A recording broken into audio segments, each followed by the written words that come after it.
CHIM, the secret syllable of royalty. High splendor and brilliance. Starlight. CHIM, those who know it can reshape the land. See the wheel from its side and witness it as I.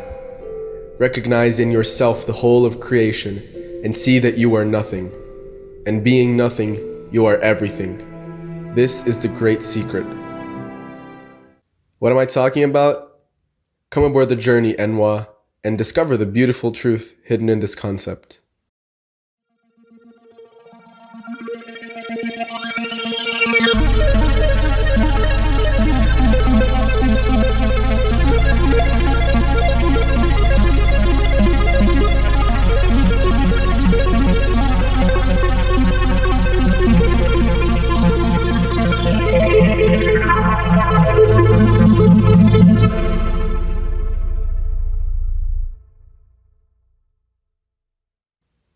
The Elder Scrolls games are universally recognized for their incredible lore and story.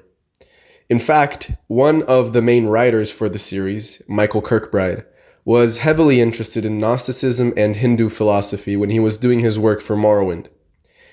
In these games are found many parallels to real-life religious and spiritual concepts, so much so that they are actually useful for understanding real mental states, like in the example of CHIM, which I will talk about in this video.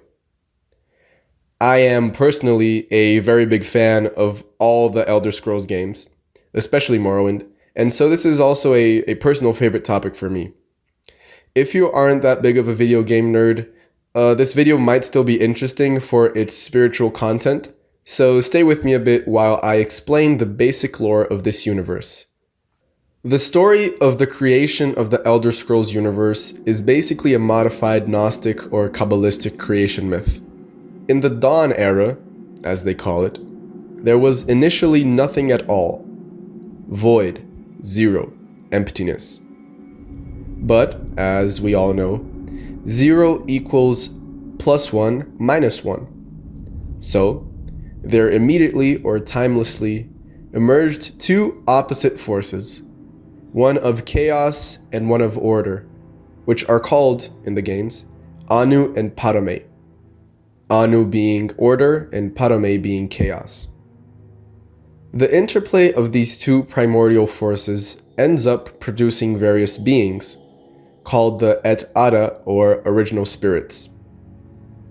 After this comes the myth of the fashioning of the world, called Mundus. Now, there is no way of knowing how many worlds have come before this one, how many universes have been created and destroyed, how many cycles of complete birth and complete death and complete renewal. In the Elder Scrolls, this is also so, and we do not know what came before the creation of this material world. Perhaps it is an endlessly repeating cycle. Universal cycles, like this, are called kalpas in the Elder Scrolls, just like in Hindu and Buddhist thought. Anyways, eventually among all these Et Ada, or the great original spirits and gods, there emerged a spirit called Lorkhan, who came from Padme, or chaos or darkness. Lorkhan devised a plan for the creation of a mortal realm called Mundus, which would be the hub of the wheel of the universe. He shares this plan with all the other spirits and gods. His intention for Mundus is that it should be a place where, quote, aspects of aspects could self-reflect, and thereby reach immortality, equaling or even surpassing those who made them. He convinces many other gods to help him in this ordeal.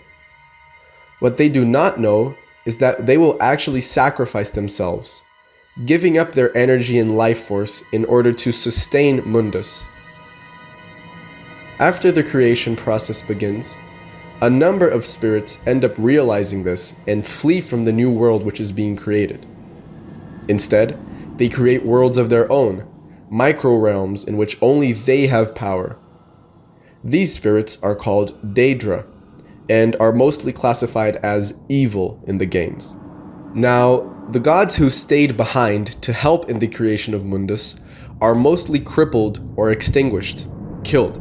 due to their sacrifices. The few which remain are called Aedra, or the good spirits. The lore says, the mortal plane in this phase is highly magical and dangerous. As the Aedra walked, the physical makeup of the mortal plane and even the timeless continuity of existence itself became unstable. They exist as shadows of their former selves. The new land is a chaotic place where time follows no clear path and decay is constant. Hatred and resentment of Lorcan grows. Eventually, Lorcan is either betrayed by the gods or voluntarily allows himself to be killed. His heart is ripped out from his chest and thrust into the earth. In the place where it was buried arises the Red Mountain, a huge inhospitable volcano. After this, the many different races come about. Elves, humans, dwarves, orcs, and etc. And the world becomes populated. And history begins. Thus was the universe fashioned. The similarity between this creation myth and the Gnostic one is great, and we will not dwell too much on this, since you can probably figure it out for yourself. I think that this is a fantastic story, and that it has very insightful symbolism. Now, what is this CHIM stuff that we were talking about earlier? We have said that the creators of Mundus wished for mortals to be able to self-reflect and become immortal once again. This is the process of CHIM, or at least one definition for it. It is the process through which one awakens from the dream of mortal life and is able to see the wheel of creation from the outside, thus gaining immortality. Although, maybe immortality is not really a good name for what occurs here. It is more like attaining timelessness, since by leaving the wheel, one transcends time and causation. Those who attain CHIM say that their perception of the world becomes different. Whereas before it was seen as something solid and actually existing, now it is perceived as dreamlike, a flow, with no real substance behind it. Now, the process that I just described is not actually CHIM itself, but it's more like awakening to the true nature of reality in the games. This can also be done in real life via the various spiritual paths. In the Elder Scrolls universe, however, once one awakens, there are two choices, either CHIM or zero sum. Zero sum basically means that one sees that the self is empty, merely a dream of the Godhead, and thus one extincts or disappears into the Godhead. One might be able to equate this to the path of the Arahant or the mystic, although I do not know if this is an accurate comparison, so take this with a grain of salt. The other possible path is to see that one is a dream of the Godhead, but notice that this means that oneself and the Godhead are not separate entities, but that I am God and God is I. This is what CHIM means in the Elder Scrolls games. I do not know if there is a process similar to this in real life. Maybe you could stretch it and say that it is what you call the left-hand path. I'm not sure if this is a good analogy. In the games, the individual who achieves CHIM usually chooses one particular deity or god to become, or see themselves as, or merge with, as a creating force. This is called mantling, and it is a process which allows one to transcend the barriers of temporality and history, and also of individuality. One's presence becomes ubiquitous throughout the eras, even though the actual process of CHIM was a well-defined moment in time. For those interested in reading more about this, check out the lore behind Tiber Septim and Talos and the Numidium. I'll put some links in the description. Now, there is a huge quantity of lore that I could talk about, and it absolutely could not be made justice in one video. The part that I want to focus on here is what mantling a god would actually entail if one were to do this in real life. So this is not necessarily a video on awakening, but more like a mental experiment to think about godhood and mortality and what these concepts and terms really mean. Because in the end of the day, CHIM sounds great, right? Timelessness and all that. Well, not really. The mortal mind is not ready to comprehend the true meaning of timelessness and godhood. And if one is not mentally prepared, it is very easy to be overcome by divine madness. One sees reality, but one is not ready for it, and thus the mind becomes shattered, disconnected, and schizophrenic. Not in the clinical sense, but in a philosophical sense of the mind not having a center. Mantling God is the path of the shaman, and walking this road entails understanding all of reality, from the highest bliss to the most horrendous sorrows. Those chosen in real life to do this, to have these almost divine abilities and to help others along the path, do not take it lightly. For great power means great responsibility, great obligation. As Jung says, any tree reaching up to the heavens must have its roots going down to the deepest hells. And what if one isn't prepared for this?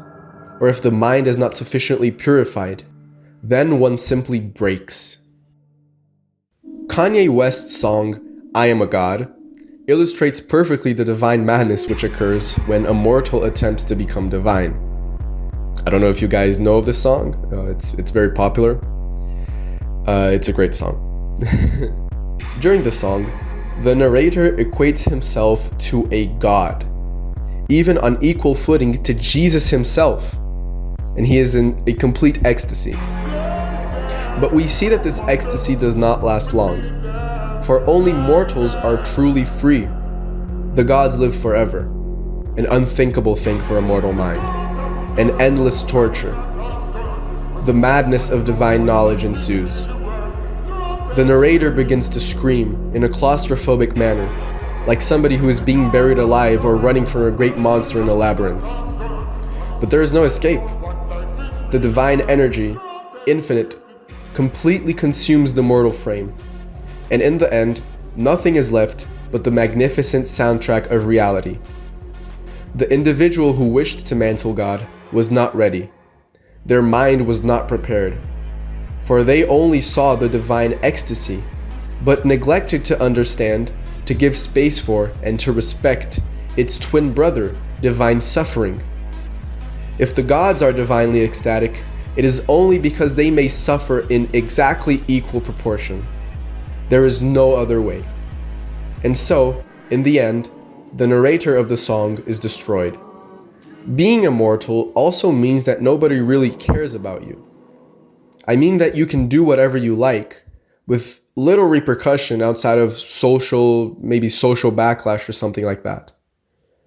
In contrast, the closer we get to divinity, and this applies to humanity as a race as well, as a species, the closer that we get to divinity and to omnipotence, the more repercussions our actions have. It is like being watched all the time. It is madness. The narrator of the song also shows this in his screams, like those of a paranoid person.